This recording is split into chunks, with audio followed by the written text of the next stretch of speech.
কিছুটা এখন ঢেকে দিব এটাকে ধীরে ধীরে।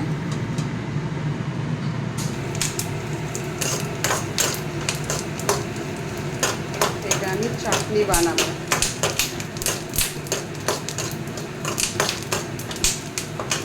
চাটনির মধ্যে এইগুলো সব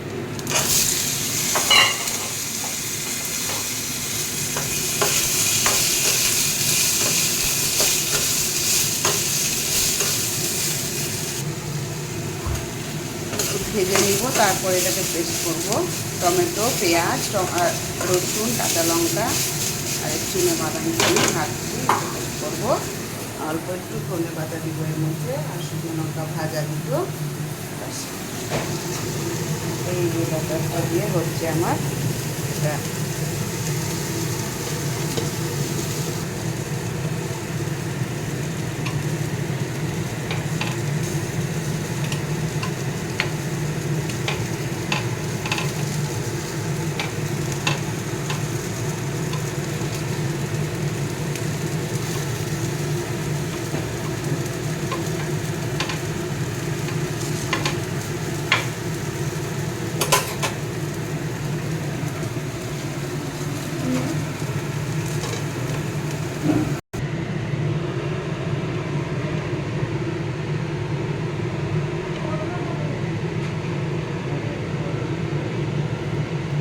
তেল হালকা ব্রাশ করা যেতেও পারে, নাও যেতে পারে, তেল ছাড়াই করার চেষ্টা করছি। এগুলো আমার কমপ্লিট। এবার আমি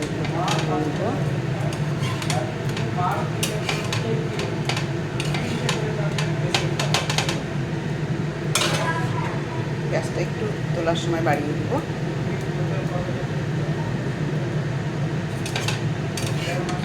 হয়ে গেছে।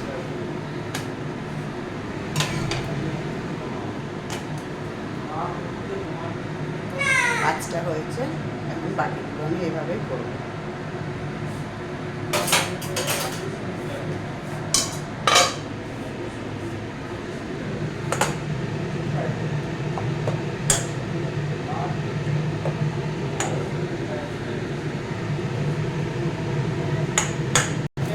আবারও 5টা দিলাম। এইবারে আমি এটাকে ঢেকে দেবো। আমি চাটনি করে নিলাম। চাটনিতে দিলাম ধনে পাতা, আর ওই যে ভেজে দিলাম রসুন, আদা, পেঁয়াজ, কাঁচা লঙ্কা আর চিনাবাদাম, সেটা হালকা ভেজে একটু নুন দিয়ে আমি মিক্সিতে পেস্ট করে নিয়েছি এই চাটনিটা। আর একটু সর্ষে ফোড়ন দিলাম, কারি পাতা দিতে পারেন। সকালকার আমার ব্রেকফাস্ট রেডি। এই যে এটা হচ্ছে বুড়ানিটা করলাম পুদিনা, ধনে পাতা, একটু গোলমরিচ, কাঁচা লঙ্কা, 1 পিস আদা, টক দই। আর এইটা পুরোই টক দই দিয়েই তৈরি। আমার কমপ্লিট সকালকার ব্রেকফাস্ট।